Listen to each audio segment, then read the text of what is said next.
Yeah, let's start with the Cavs because last Monday in our normal 11 a.m. to 1 p.m. slot, we came on the show and talked about how the Cavs got booed off their own home court after a disappointing loss to the Dallas Mavericks. Fast forward to today, and the Cavaliers just completed an undefeated 3-game road trip with an impressive win on Saturday night, a 15-point comeback in the fourth quarter over a New Orleans Pelicans team that had won 10 of their last 15 games entering that contest. Right. Jason, I understand it's 3-0, small sample size, and it wasn't the gauntlet of title contenders on this road trip, but it's hard not to feel a lot better about this Cavs team today than we did at this exact same point 1 week ago.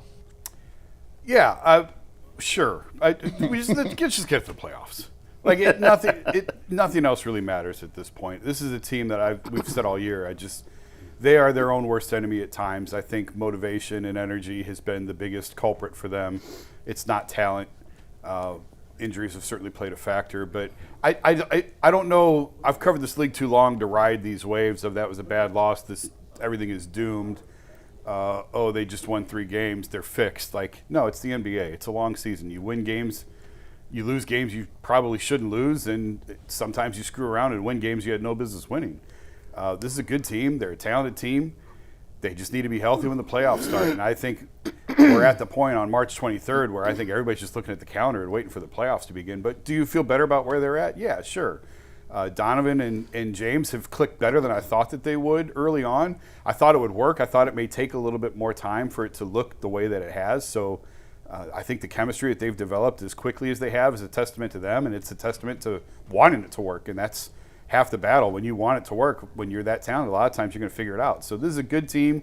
You just hope that they can get healthy, stay healthy, and mid-April can't get here soon enough. Yeah, man. I look at Donovan Mitchell. I look at James Harden. Those are the 2 guys that I'm looking at, and I think they figure it out, which is not just mastered obvious right here. Like, they're gonna go as far as they can take them.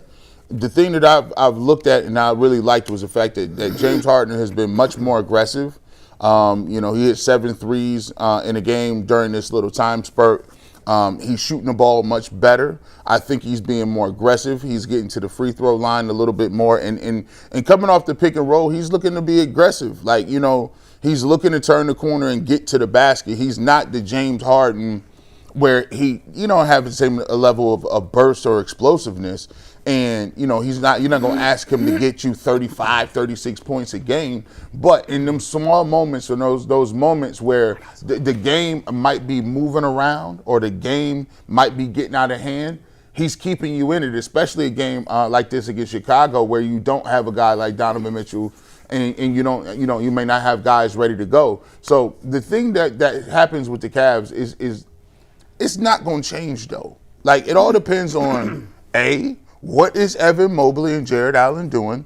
Can they rebound the basketball? And then the big thing is, can you depend on the other guys to hit shots? Those are the Dean Wades. Those are, the Sam Merrills of the world, the Jalen Tysons of the world. What can you get from those guys? Can they hit shots in big moments?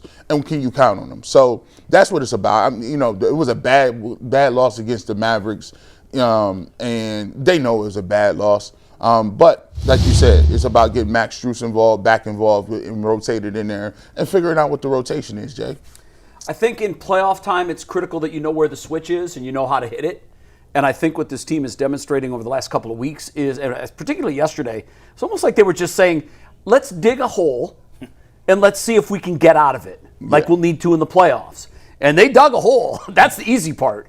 The hard part is erasing that deficit, and I thought they did it with relative ease. And I have to say, they're a better team. They should. They're a better team, but what it showed me was they had no problem finding the switch and flipping it at the right time and cruising to victory.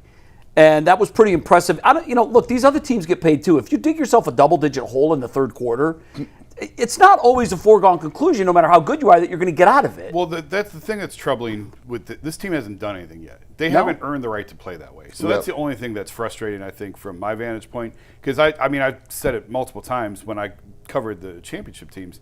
It felt like they would set their own house on fire just to have the challenge of trying to put it out. Yeah, you're not a hero if you put out the fire that you started. But also, that was a team that had won a championship and had been there. And kind of understood This team ain't made out second round. I hear what you're saying. I hear that. At the same time, like I don't know that I want to go hammer down for 82. Agreed. I agree with that. You know, so pace yourself. Yeah. Save yourself, because what we've learned the last 2 seasons is that this means absolutely nothing. Yeah. Nothing. You can make up for 10 fewer wins in the regular season with 1 road win in the playoffs. Now you have home court. Yeah. Now it's like you won 10 more games, but you expended far less energy. I think they've learned that this is a marathon. It is not a sprint.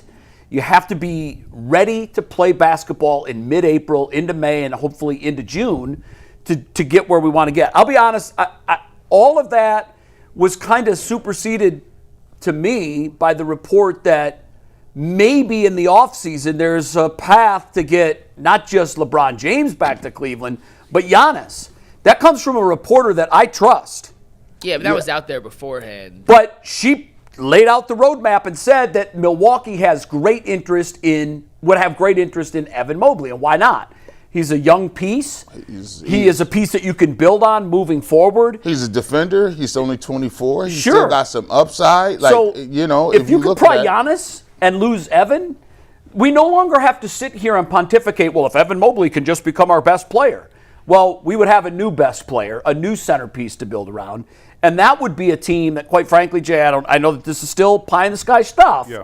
But if they're able to pull that off, I've been watching LeBron James the last month. Anybody that wants to put dirt on his casket, do it at your own peril. This guy's not done. He is not done. And he's not going to be the piece that he was. Correct. But he can be a piece. And the one thing we've learned about the NBA over the last couple of years is you can use all the pieces you can get. And if you can use LeBron James in a support role for a championship run, that means your primary pieces are pretty damn good. Yeah, I don't like talking about LeBron because this team has a chance to win a championship, and I don't like. I feel like it takes away from this team now. That's fair. But so I don't see this team winning a championship. But anytime I talk about LeBron, it gets clipped, and so I try and preface it with. I'm serious. So I try and preface it with I don't want to be talking about this right now because this is a team that, as presently constructed, they can compete for a championship, so let's worry about this team. We'll worry about that this summer. Having said that, now that that's out of the way and all the papers have been signed, yeah, I do. I said before, I think if he plays next year, this is just personal opinion. Right. I think it's here. And the honest thing is interesting because he's had a ton of injuries. And Evan has too, but he's had a ton of injuries. To me, it comes down to what does Donovan want. This summer will be all about Donovan's future and getting Donovan to re-sign the contract, and who does Donovan want to play with? Yeah, that will determine the path. Do you have a gut as to whether Donovan would veto or say, "Yeah, please" to pieces like Giannis and LeBron? I believe the team Donovan wants is here, plus LeBron. That's no Giannis. So you think he'd rather play with Mobley than Giannis? I believe the team he wants is here. Can we get Don some counseling if he thinks that? Now I will say that's what I will. Is there anybody in their right mind that would say Evan Mobley or Giannis? Give me Evan. Well, the reason the case to be made is Giannis is getting older and he's had a lot of it. He's had 5 injuries this year, I think it is. Yeah, now he's actively fighting with Milwaukee because he wants to play, and Milwaukee says, "No, nah, we need to lose games." Well, he's an asset. They don't want to lose him long term. I think Donovan may be open to a lot of things. I wouldn't put it past anything. Now I do think he likes Evan Mobley a lot, but at once upon a time, I thought he liked Darius Garland a lot too. Bye-bye. And it's funny when you up against it a little bit. When you got a lot of future ahead of you, you really don't care. You getting these deals, you get contracts. When you start looking around, you start getting a little older. Smoked ribs can look great on their own, but when you slide a plate of filet next to it, I don't know how it looks anymore. Like you're right. Look, and Evan is the smoked ribs, and Giannis is the filet. The smoked rib. That's funny. The smoked ribs. Like, they look great. Is it dry? Is it dry rub or is it going to be either? Whatever your preference is, they look great until that plate of prime rib or filet comes sliding in, and you're like, well, wait a minute, now I got to choose. Or if you ain't ate all day, all of it look good.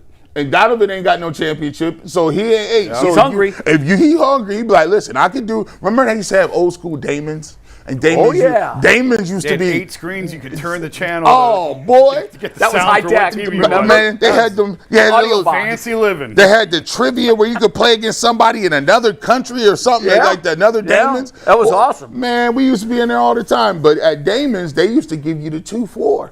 You get them ribs. And That little that was top sirloin. Yeah. Sir, that wasn't no fillet. That was sirloin. yeah, you're right. It wasn't. It top. was kind of chewy too. Yeah, a little bit of fat mixed in. Yeah, like kind of. I just say that to say this. I am focused on this year. I have hopes for this year. Yeah. To me, it still seems like there's so much jockeying for positioning going on. I think with the injury or the lung issue with Cade, he's done. I think if you're in the 4 right now, you are salivating. I'm not sure there's this urgent move inside the Cavs locker room to move up to the 3 so you can get Boston. Yeah, Cade will be back for the playoffs. He'll be back, but I still think that even with Cade, even with him back on the roster, Yeah. I think if you're looking at the matchups that you want and you're the Cleveland Cavaliers in round 2, you're going to say, give me Detroit. The same way, 100%. same way the Cavs are a bad matchup for Detroit. But the Boston Celtics is a bad matchup for the Cavs. Always have been. Like, it's just That's true still. And the fact that Tatum, I don't know, man. We got to check him, bro. I don't understand how he's just coming back. Halliburton, what are you doing? Tatum's back. How is Halliburton chilling? Pacers are terrible. Yeah, they That's told got a him lot to do with that's it, too. a lot. They're like, yeah, we don't even Take it easy. You and Giannis, Chill. you in a Giannis program. This draft this year is gonna be phenomenal in terms of getting talent. So a lot of teams ain't in no hurry. But I do say, for me, I look at it like this: if the Cavs make the finals, that to me is a. Now, don't get it twisted. The Duke knee jerk, if they go to the finals and do get blown out, I'm going to be mad. I'm going to jump on here and say it like I didn't even say this. But if they get to the finals, that's a success for me. Would you guys not be? Oh, I would even lower. that's a huge win if they get to the finals. I would lower it to conference finals. I would too. I don't think you they're have winning to make the conference finals. Anything less than that is disaster. because they haven't made it there. Yeah. And so if you get to the conference finals, you've taken an extra step Yes. after getting kind of stonewalled the last couple of years. Yep. Hell yeah. If you get to the conference finals and Game you 7? play the Celtics in a close series and you end up losing in 6 or 7 games, there's no consolation for losing. But if they did add two new pieces next year in Giannis and LeBron, those are guys that have their mettle is proven. Yeah. You're going to add those 2 pieces to a finals team. I mean, suddenly the Thunder dynasty doesn't look like it's so tough. This man Jay done really hyped me up about like these 2 is foregone. You add them 2 pieces, that's the adding the Titanic. There is a path to.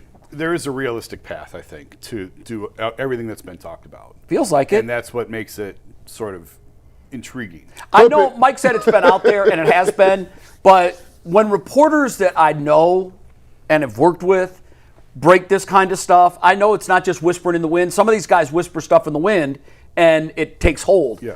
When she puts something like that out And it's there, Ramona Shelburne. Ramona is a, Yes. you know Ramona, yeah. she is a top-notch NBA reporter. Yep. If she's putting this pen to pad, then it's legit. And she's talking to someone inside Milwaukee that's saying, yeah, Evan Mobley would be a nice piece if we were to give up on Giannis.